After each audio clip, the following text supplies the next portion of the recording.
Y'all know what's going on. If you don't, I'm about to go ahead and put you on and introduce you to somebody who you should know already. A author, chef owner, television show host now, podcast host, Miss Chef Tanya Holland. How you feeling today?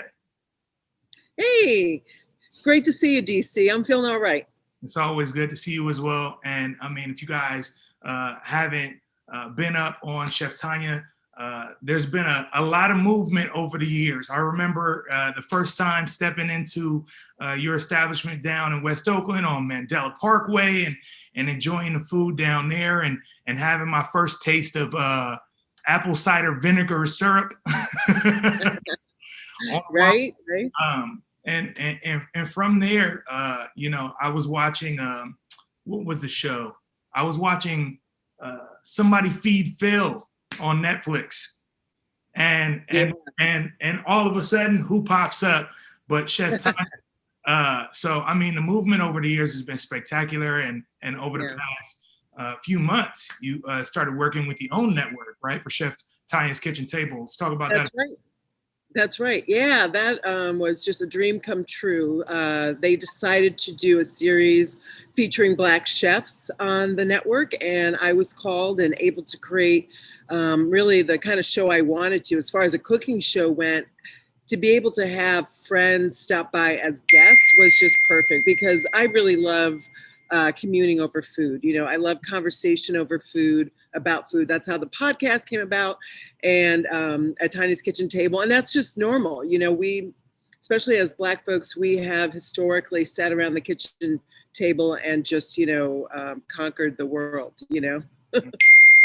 No, that's a fact because, I think about, I have a lot of family from the South. My people came from Louisiana and Mississippi, like a lot of, folks did who came to Oakland, who migrated to Oakland during those times. But I think about, restaurants like, hearing because it's Black History Month, I kind of want to just focus in. You brought up Black chefs a second ago. Was it Chef Lena? I don't want to get this wrong. Dookie Chase is in New Orleans. Yeah, Leah Chase. She passed away 2 years ago.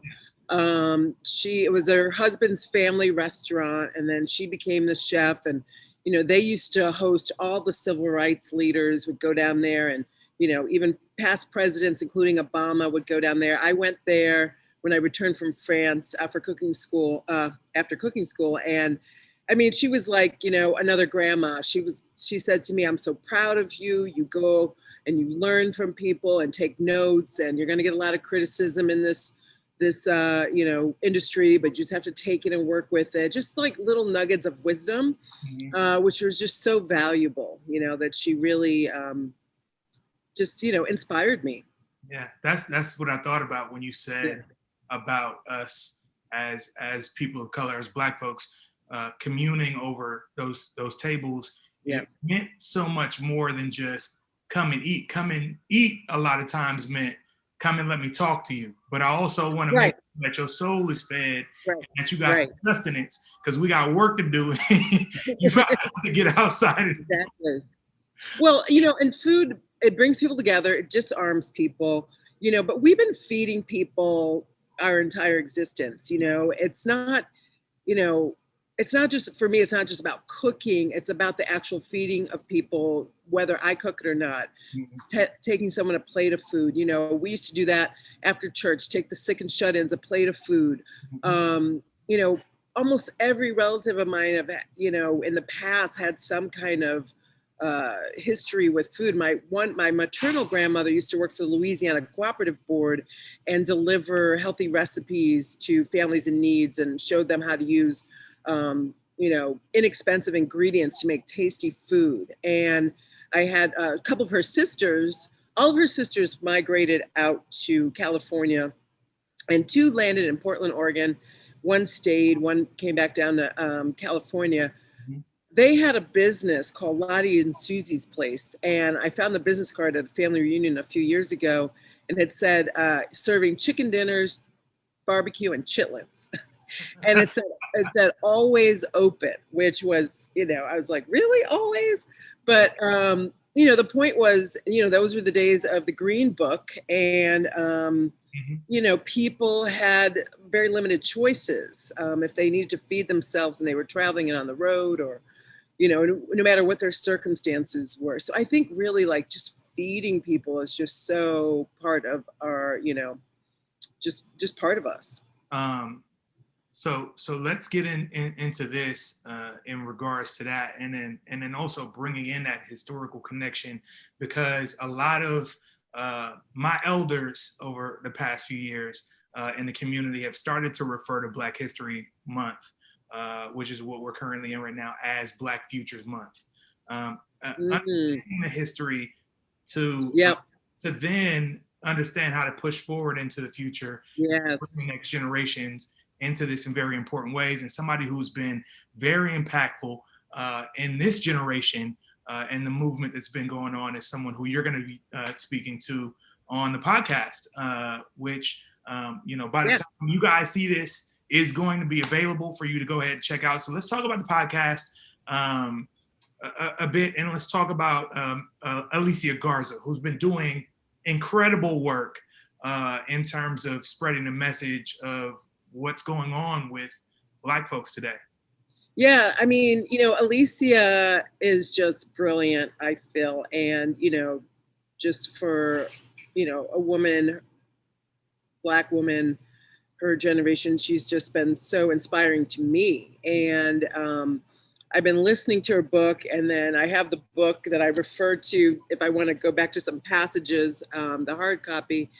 And, she's talking about organizing for change, and not just, in so many levels, whether it's voting, whether it's, the unfair incarceration of Black folks, whether it's police brutality, but also one that sits near and dear to me as she talks about Black women leadership and how, we as leaders, and I've experienced this, we're often vilified. We are either, mean or we're nice. We're supposed to codify and take care of everyone and put ourselves last and excuse behavior that might not be professional, because we should be giving a pass to our little sisters when it's like, no, we're trying to raise you up.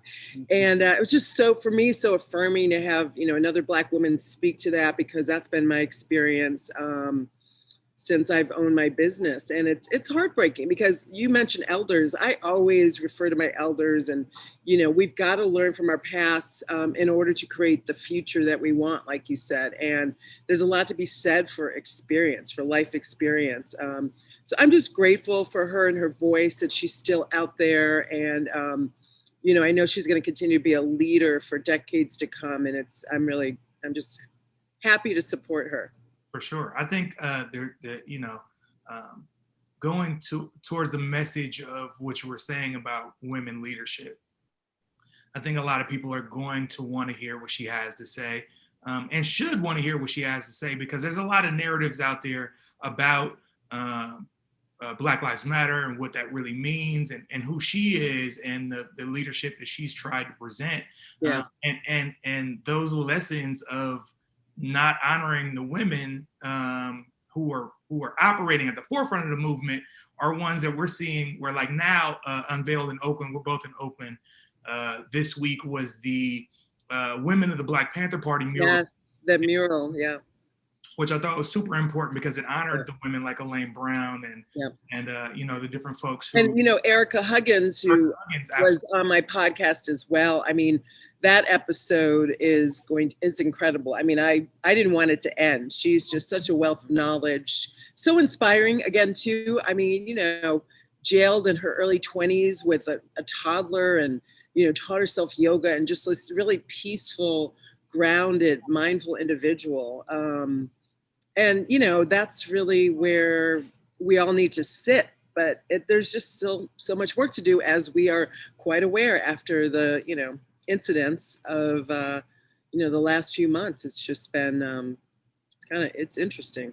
For sure. So definitely a wealth of knowledge that's going to be not only applicable now during Black History Month and things like that, but definitely in the future that's going to come from that conversation. So the book, Alicia Garza's book, The Purpose of Power, is that what it is? Yes. So you guys are going to be chatting about that and just chatting We a little bit, but we chat about I like the conversations to be really organic, and we talked a little bit about food. We grew up kind of similarly in predominantly white suburban environments, and being the only one, and then that sort of dichotomy between the two worlds that you have to straddle constantly.